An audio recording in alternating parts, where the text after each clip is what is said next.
Salut les amis, bienvenue dans cette nouvelle vidéo. J'ai toujours dit que la tendance est l'ami des traders. Et si vous me suivez, que ce soit sur mes différents réseaux, j'ai dit toujours de trader avec la tendance. Le trading, c'est une question de probabilité. Et trader avec la tendance te donne encore plus de probabilité de faire un trade gagnant. Il faut comprendre quelque chose, à un moment donné, le marché va se retourner. Donc aujourd'hui, dans cette vidéo, je m'en vais vous partager comment repérer les retournements de tendance qu'on appelle aussi la reversal dans les grands time frames. Donc regardez cette vidéo jusqu'à la fin. Bienvenue sur ma chaîne YouTube. Moi, c'est Sidi Modibo Amouiba. Je suis trader indépendant avec 4 années d'expérience. Donc, je vous demande d'activer la cloche, de vous abonner sur ma chaîne YouTube parce que chaque dimanche, une vidéo sera postée là-dessus. Donc, sans tarder, on va laisser les graphes. Merci. Là, je vais essayer de vous schématiser ça un peu pour que vous puissiez comprendre c'est quoi les retournements de tendance. Comme je l'avais dit dans l'introduction, moi, je traite beaucoup plus la tendance parce que voilà, la tendance, ça te donne plus de probabilités. Mais à un moment donné, les marchés vont se retourner. Je prends un exemple, je vais essayer de schématiser ça. Vous allez voir que quand on est sur une tendance haussière, le marché fait des points bas de plus en plus haut et de creux. Par exemple, ici. Voilà.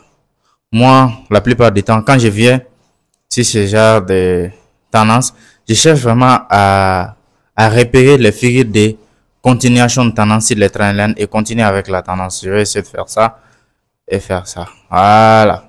Comme ça, je vais profiter toujours du maximum de la tendance. Mais vous allez voir qu'à un moment donné, le marché arrivé sur une zone, une forte zone, il va commencer à former un M ou un épaule tête-épaule, tout simplement faire un retest et c'est là que les retournements de tendance vont commencer. Ce qu'on appelle par exemple ici, ces mouvements-là, on va les repérer la plupart du temps dans des grands time frames comme par exemple daily.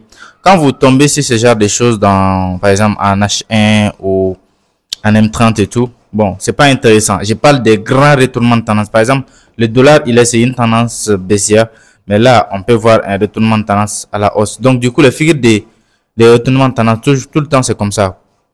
En fait, quand le prix, il arrive sur une zone vraiment très, très solide et qu'il n'arrive pas à casser cette zone-là, directement, vous allez voir que ça peut faire des doubles top ou de triple même. Et puis maintenant, après, commencer le retournement de tendance. Donc maintenant, comment est-ce que nous, les traders, on va savoir que là, le prix, il va faire un retournement de tendance. D'abord, si la tendance, elle est haussière, comme ça, et que maintenant, le prix arrive sur une zone, il commence à stagner et après, il casse ici, le creux là. Je vais dire ici, ce niveau-là.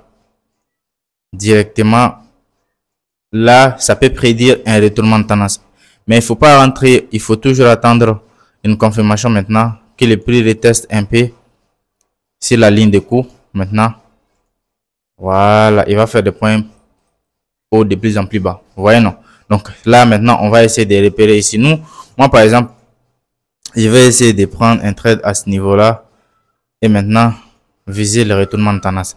Mais c'est moins de probabilité. Et même le prix, il peut faire ça 2 ou 3 mouvements. Après, il fait un W et puis maintenant, il continue avec la tendance. C'est pour cela que je dis tout le temps, je préfère trader la tendance.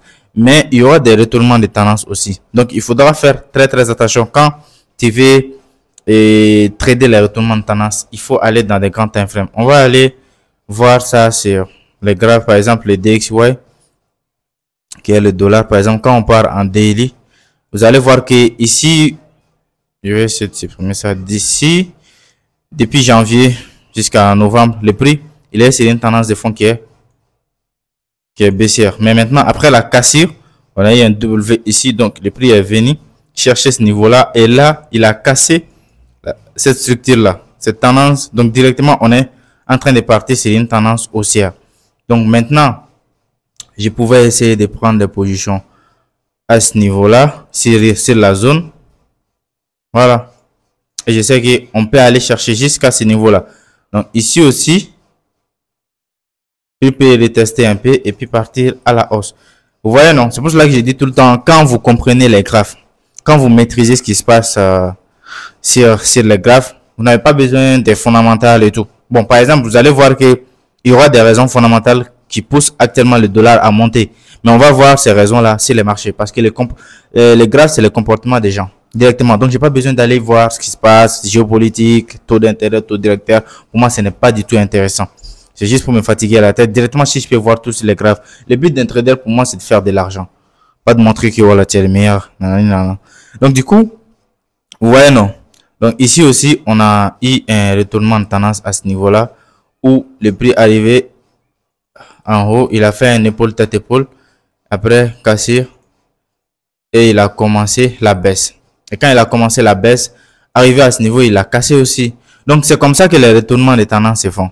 Mais il y a aussi les figures de continuation. Par exemple, ici, je peux vous dire, ici, là, on est, voilà, ça, c'est ça qu'on appelle figure de continuation. Par exemple, une impulsion baissière, un canal haussier, cassure, retest. Donc, directement, vous allez voir que le marché, il part comme ça, il part toujours comme ça. Voilà. Donc, il va descendre encore. Donc, ça, c'est les figures de continuation. C'est ce genre de trades qui ont beaucoup plus de probabilité. Mais les retournements de tendance, je le dis tout le temps et je le répète, il faut les chercher dans des grands time frames. Comme par exemple ici aussi. Même si le prix, il n'a pas poussé à la hausse longtemps. Par exemple, ici à ce niveau-là, on a... Si vous maîtrisez bien la tracée des trendlines directement après la cassure retest, donc ça indique directement un retournement de tendance. Maintenant, on va aller voir USD chercher. Donc, vous voyez, c'est le même scénario. Hein. Ici, on était sur une tendance de fond haussière, baissière, pardon. Donc, après la cassure, le prix est revenu tester. Ça nous a donné un W. Et là, maintenant, le prix est en train de partir à la hausse. Donc, maintenant, qu'est-ce que je vais faire? Moi, je vais tracer les zones maintenant. Et je vais chercher des opportunités d'achat pour partir à la hausse. Donc, maintenant, c'est comme ça qu'on fait avec les retournements de tendance. Mais il faut faire très, très attention. Les retournements de tendance, j'ai dit, c'est avec moins de probabilité. Ça peut marcher. Voilà, c'est moins de probabilité. Par exemple, moi, je préfère miser beaucoup plus sur les figures de continuation que les retournements de tendance. J'ai toujours le temps dit que la tendance, elle est l'ami du trader, en fait.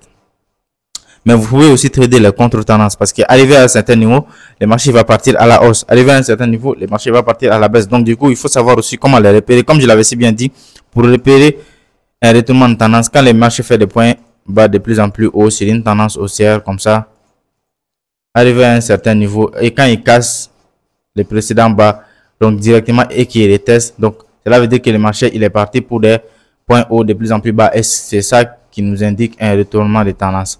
Et je le répète, je le dis tout le temps, c'est dans des grands time frames comme par exemple H4, Daily, Weekly. Donc du coup, j'espère que cette vidéo va vous servir de comprendre un peu ce qu'est les retournements de tendance. Bien sûr, je peux pas tout expliquer. Les autres informations vont se trouver dans notre formation. Mais quand même, je vous ai donné assez de valeur pour repérer les retournements des tendances.